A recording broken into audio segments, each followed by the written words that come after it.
With Lecture 9, we begin our third and probably most difficult unit, Philosophical Roots of Romanticism. Although Lectures 10 to 12 will all focus on German theorists, Kant, Schiller, and Hegel respectively, this lecture will focus on British theorist Edmund Burke and on his influential philosophical inquiry into the origin of our ideas of the sublime and beautiful. Our analysis of Burke's inquiry will be prefaced by two distinctions vital to this unit. First, the distinction between the ontological orientation of Burke's predecessors and the epistemological orientation of Burke and his successors. And second, the distinction between subject and object.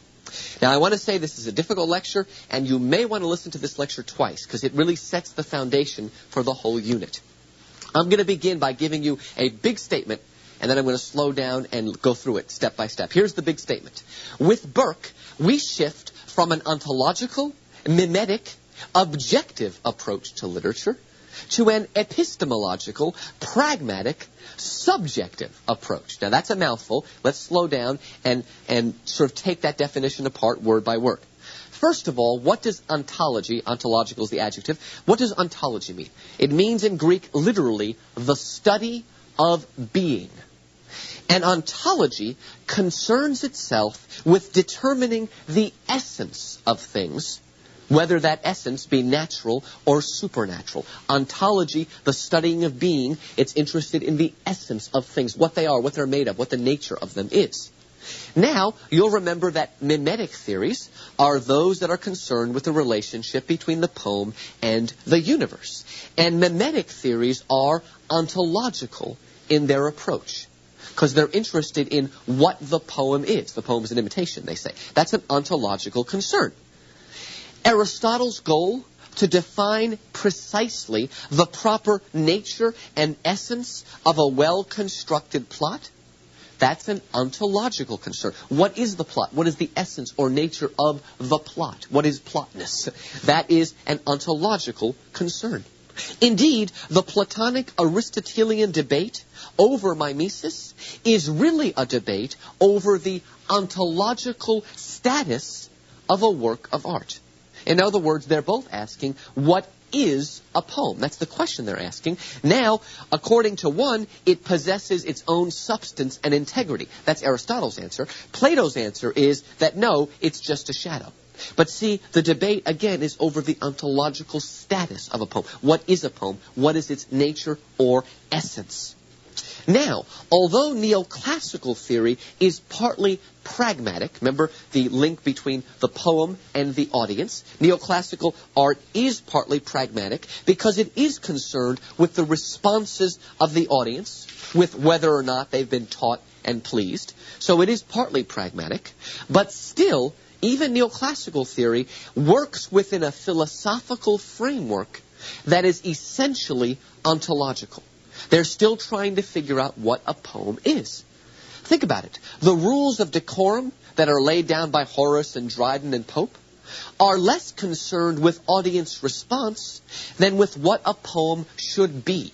Issues of decorum are, again, ontological because we're talking about the essence or nature of the poem. Even Longinus, who does define the sublime partly in terms of its effects, he's pragmatic in part, still, even Longinus is really concerned with the actual, physical, metaphorical, and linguistic qualities of a sublime poem. He's still, and let me put it this way, neoclassical theorists are interested in audience response, but audience response functions as only one criterion of what makes a work of art great. They are still more interested, finally, in the thingness of a poem. What is its essence? Again, audience response is one criterion, but it's not the most important one, finally, for neoclassicists. They are part pragmatists, I would say.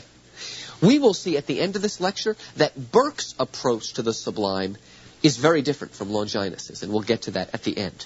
But let's continue on my definition. Now you see what ontological and mimetic is. Now let's contrast ontology with epistemology. Ontology means the study of being. Epistemology, again another Greek word, means literally the study of knowing. Epistemology is concerned not with the thingness of things, but with how we know and perceive that thingness. Not with the object, but with how we perceive or know the object. That is an epistemological concern. Now, pragmatic theories in their purest form are epistemological. You know, when they're interested in the audience and the response of the audience, in its purest sense, that's epistemological, because we're interested in how the audience knows and receives and perceives what they're looking at. Epistemological theorists seek to explore not just whether or not a poem pleases. They want more than that. They want to study the mental processes by which that pleasure is perceived and known. Not just saying, I'm happy, but how does it work? How does that happiness register in my brain? How am I perceiving that? That's an epistemological concern. Now, this word mental processes, it also goes by the name of mental faculties or modes of thought. They use all those different terminology, but all of them refer to the way our mind, our brain, perceives things. Now, listen carefully. For the true epistemological pragmatist, beauty does not so much define a quality that inheres in a given poem or painting, as it describes a certain kind of mental response that occurs within the mind of the person who experiences that poem or painting. If I look at a painting, if we could see it back here, okay, if I'm only concerned with the painting and the essence or thingness of the painting, that's an ontological concern. But I'm not interested in the painting. I am interested in my mental response to that painting. And so, this is radical. For an epistemologist, beauty does not reside in that painting. What they mean by beauty is the way I perceive that painting. What's going on in my mind. That is beauty. My response to the work of art is beauty. Get that down, because that is a key for this whole unit, and I will repeat myself later on. But get that idea down. It doesn't reside in the object, the poem, or the painting. It resides in my mind. All right, let's do a little more terminology. The difference, okay, between subject and object. At the core of all epistemology, and any theory that's epistemological, we've got to make a distinction between subject and object. Now, we use those terms all the time, but we use them very loosely. I'm going to teach you the philosophical meaning of subject and object as it works in Burke, and particularly as it works in German philosophy. What's the difference? Philosophically speaking, a subject is a conscious self that perceives. I am a subject because I perceive the world around me. That's a little confusing, isn't it? Because sometimes we refer to the subject of a poem. That's why I want you to be philosophical here. Philosophically, a subject is conscious and it perceives the world. On the other hand, an object is an unconscious thing that does not perceive, but is rather perceived. So the work of art is an object. It's not conscious. It doesn't perceive anything. I perceive it. Now, a lot of times feminist critics will say to a man, don't you objectify me. What they mean by that is sometimes, like when a man stares at a woman, they call it the male gaze, and undresses her with his eyes, right? What he's doing is turning that woman from a subject into an object. In other words, he's ripping away from her humanity and treating her as an it. That's really what it means when we say, don't objectify me. We're really speaking philosophically in that sense. Now, when epistemologists define their response to art as purely subjective, it's not objective, but it's subjective, what they mean is that the experience of art has nothing to do with the poetic object per se, but exists wholly in the mind of the subject. A subjective response to art, what I just said about epistemology, is a response that's subjective because it only has to do with what's going on in my mind, my mental processes. It doesn't have to do with the object. And so these are epistemological, pragmatic, and subjective approaches to art. Now, very important, this philosophical use of the word subjective should not and must not be confused with its modern use to signify a personal relativistic belief. When I say subjective, I don't mean relativistic. I don't mean I like vanilla and you like chocolate. That's what subjective has come to mean in our day and age, but they do not mean that, and we'll understand that more as we go along. But I want you to see a difference. Subjective does mean in the eye of the beholder, so to speak, in my mind, but it doesn't mean relative. All right, one more little bit of terminology before we move on. Beginning with Burke and Kant will be the next lecture, it becomes standard to refer to this subjective response to art as an aesthetic response, and to refer to those who would define group standards of aesthetic taste as aestheticians. Now, sometimes when we use the word aesthetic, we use it loosely to mean having to do with the arts. I mean, we use it that way loosely. But technically, aesthetic has to do with a subjective response. Philosophically speaking, if we speak of an aesthetic response, we mean an epistemological, pragmatic, subjective response. That's really, literally, or really I should say philosophically, what aesthetic means. It's that subjective response, and aestheticians want to set up standards for these subjective responses. So let's keep all these words in mind. Now that we've got a vocabulary, let's go into the work itself. And I'm going to deal mostly with the introduction to Burke's philosophical inquiry into the origin of our ideas of the sublime and the beautiful. We'll just call it the inquiry from now on. In this work, Burke lays the groundwork for understanding how we perceive both art and the greater world around us. In other words, since they're epistemologists, they want to figure out quite scientifically how we perceive the world. Now, we begin here. For Burke, the groundwork of all perception and thought is the senses. In other words, I'm saying Burke is an empiricist, just like John Locke. What is an empiricist? Someone who believes that all our knowledge comes via our five senses. It doesn't come from revelation. We're not born with some prenatal memory. It comes through the senses. Burke, in this sense, is an empiricist. He believes everything comes through the senses. And he believes that unless you're blind or deaf, all of us have equal access to sense perception. We all have equal access unless there's some kind of physical impairment. And according to Burke, the senses are the great originals of all our ideas. So we all have access to senses. Senses are the origin of everything. Therefore, Burke concludes, it is possible to arrive at a universal principle of judgment. Even though judgment is subjective, because it all happens via the senses, and because we all have access to the senses, therefore, we can set down universal standards of judgment. That's really a paradox, universal, subjective, but that's what Burke's going to do. In fact, Burke argues that, if we are unable to establish fixed principles of taste and general laws for that mental faculty we call the imagination, if we can't do that, if we can't establish fixed principles and general laws, then his inquiry is absurd, and all aesthetic judgment is mere whimsy. If, in other words, subjective means relative, as it does today, why even write this? What's the point of literary theory? If you can't set down standards, if it is, as we say today, I like chocolate, you like vanilla, then what's the point of critical theory, really? If everything is relative, that's kind of a funny thing about postmodern theory, but if everything's relative, why do theory? We'll get to that in the final unit. But, again, so important to understand. Subjective aesthetic is not the same as relativism. Now, you could argue, and probably should argue, that these ideas open the door for relativism. Maybe Burke has a lot to answer for, but he himself is not merely relativistic. He believes you can set down fixed laws.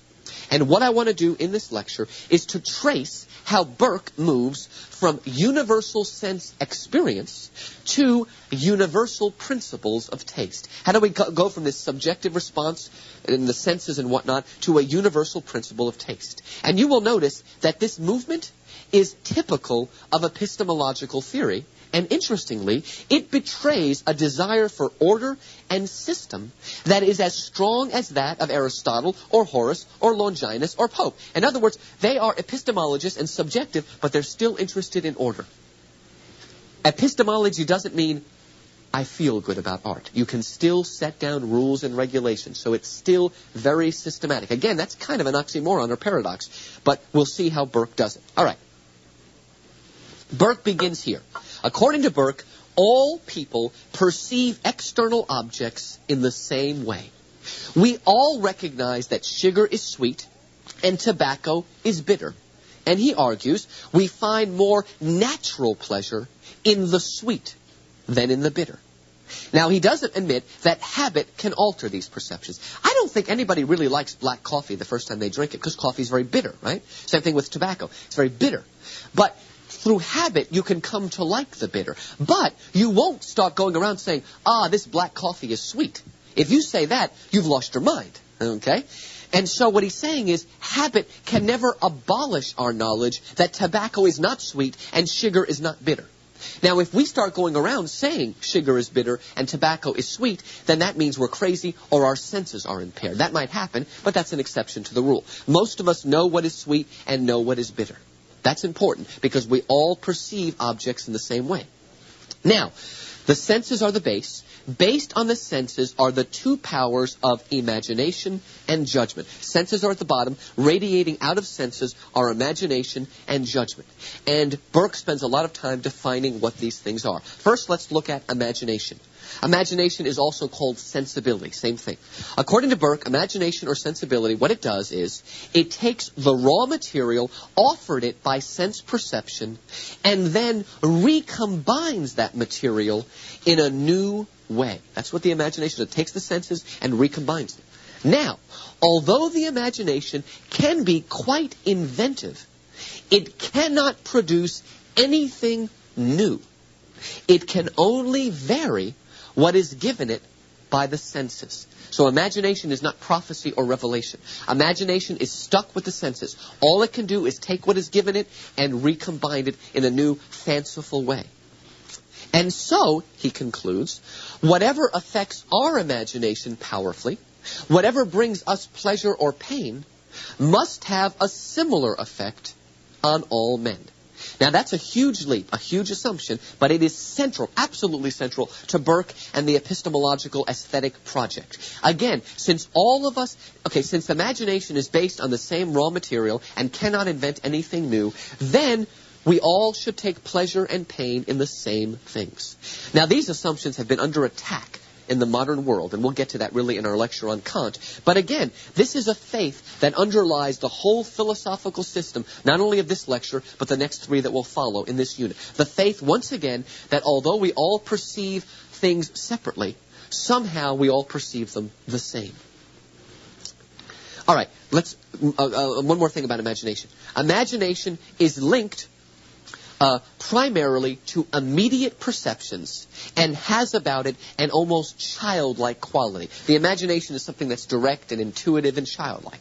That is to be distinguished from judgment, that other thing that's based on the senses. Judgment is a higher critical faculty that is closely linked to reason. Judgment is gained through an increase in understanding brought about by a long, close study of the object of sensation. Now, both judgment and imagination are based on the senses, but imagination is more direct and intuitive and childlike, whereas judgment is more a higher critical faculty. It studies. Still, the judgment also rests on the senses, and therefore judgment must also be common to all men. All right, we've got our senses. Based on the senses is judgment and imagination. Then, based on judgment and imagination is what he calls taste, or what we might call aesthetic taste. And remember, he wants to set up rules for taste. So maybe an easy way to put it is imagination plus judgment equals taste. Now, since taste is based on judgment and imagination, which are based on the senses, therefore, taste too must be common to all men. But there are some exceptions, Burke says. If our imagination is bad or deficient, it will affect taste. And if our judgment is deficient, it will affect our taste. Let's look at what we call a deficiency in judgment and a deficiency in imagination, because that will affect our taste. Let's first look at the deficiency in imagination or sensibility. There are some people, Burke says, whose natures are blunt and cold. These people are deficient in imagination or sensibility. Sometimes these people have seared their imaginative faculties through hedonism or avarice. Remember what Longinus says, the sublime is killed by hedonism and avarice. In other words, if we're always seeking after money and material things, our imagination will become blunted. And if our imagination is blunted, we will end up suffering from a lack of taste. We won't have any taste. Now, that's to be distinguished from people that are deficient in judgment. If you are deficient in judgment, in other words, if you haven't studied long and hard, you will have bad taste. Bad taste is a deficiency in judgment. No taste or lack of taste is deficiency in imagination. Let me give you an example. You've all heard of Yanni, okay? Yanni's wonderful to listen to. But if you say that Yanni is just as good as Bach or Handel, then you are suffering from bad taste. Why bad taste? Because there is some link between those people. They have these sort of long, sonorous periods, lots of repetition. But of course, Bach and Handel are infinitely more subtle than Yanni. So if you think they're the same, you've got bad taste. You have taste, but it's not very refined. A popular example would be Harry Connick Jr. He's wonderful. But if you say he's just as good as Cole Porter or George Gershwin, again, you've got bad taste. Lack of taste would be these kids who can go from listening to Bach to listening to rap music and see no difference. I mean, if you can't tell the difference between those, then you don't have bad taste. You just have no taste at all. In other words, your whole sense of understanding and perceiving things has been blunted. And I say, and this bothers me, more and more young people, I think, are growing up with no taste at all because of this sort of being hit over the head with constant noise and all this stuff that hits them in the media. I think it really kills their taste. They no longer have any subtlety. And so that's the difference between no taste, a lack of imagination, and bad taste, a lack of judgment. Another thing about taste. Taste, according to Burke, differs from person to person, not in kind, but in degree. Not in kind, but in degree. Now, what am I saying? That is to say that the principles of taste operate the same in all men, it's the same in kind, but some, due to a keener sensibility, imagination, or greater knowledge and discernment, have a fuller or more refined sense of taste. So it's all the same in kind. We all have access to the senses, but some of us who have increased our imagination or refined our judgment will have a little bit better taste. So we'll be at a higher degree. Now, you know what's interesting about this? You might say that Burke is both strongly democratic and highly elitist at the same time, right? He's democratic because he says it's the same in kind. We all have access to the census. That's very democratic because we all have access, whether we're a peasant or a king. But it's a little bit elitist because, again, some people are believed to have a more refined sensibility than others. So isn't that interesting? Again, that's sort of a paradox. All right, before talking about the sublime and the beautiful, which will be my last point, I want to lay down a few more additional distinctions between imagination and judgment. These distinctions are important to Burke and will come up again and again in the next several lectures.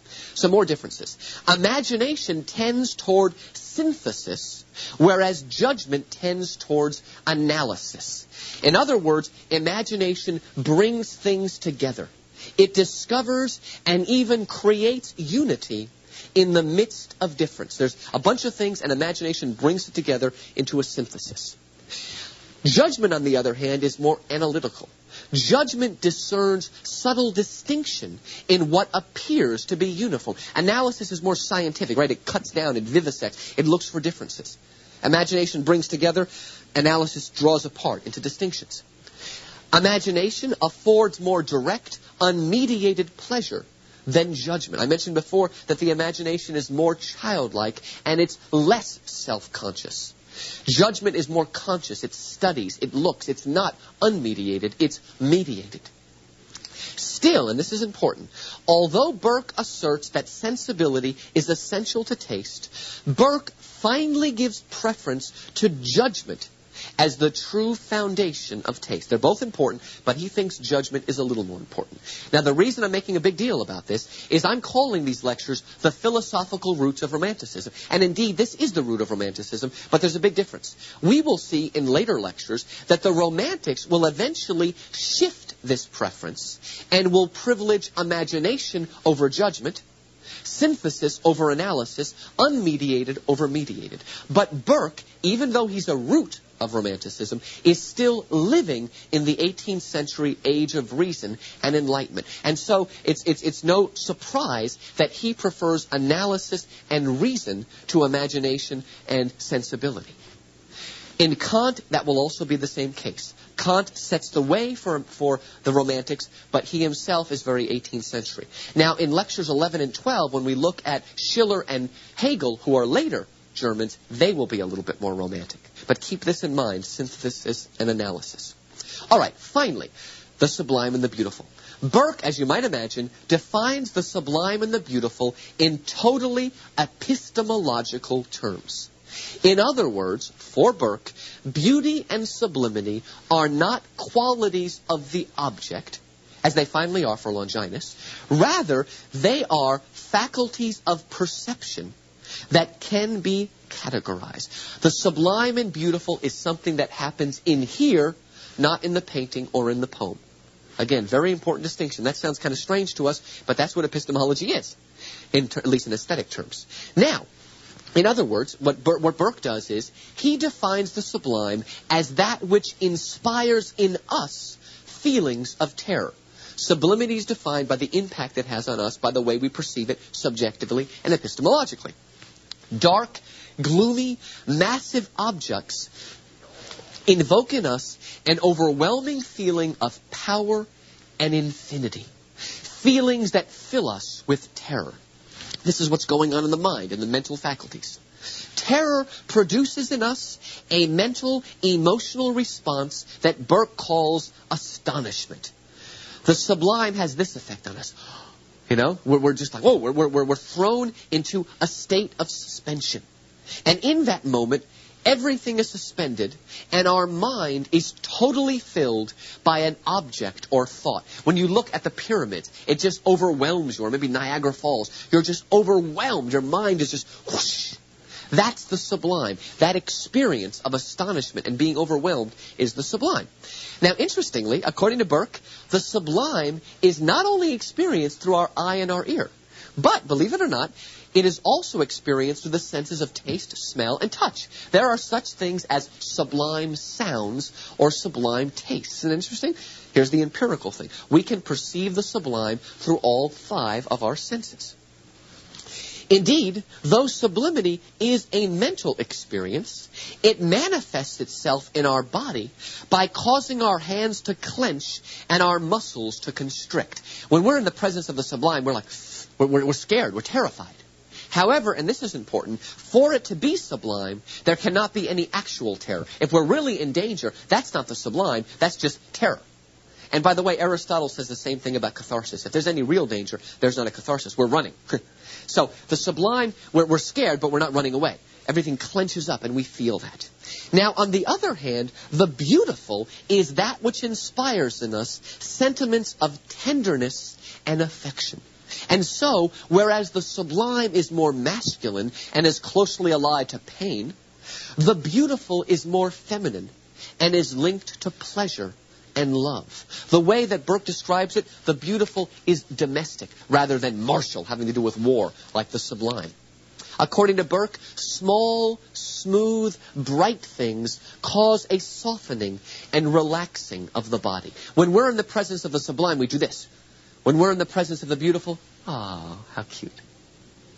Also, beauty, like sublimity, can be perceived by all the senses. There are beautiful sounds and beautiful smells in the same way.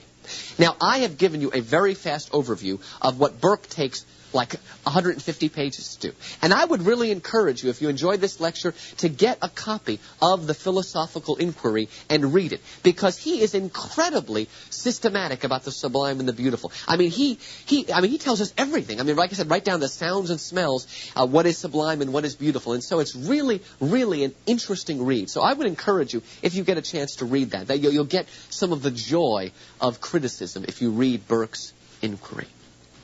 All right, that gives us the foundations for epistemology. In our next lecture, we will move on to Immanuel Kant and see how he refines what Burke begins.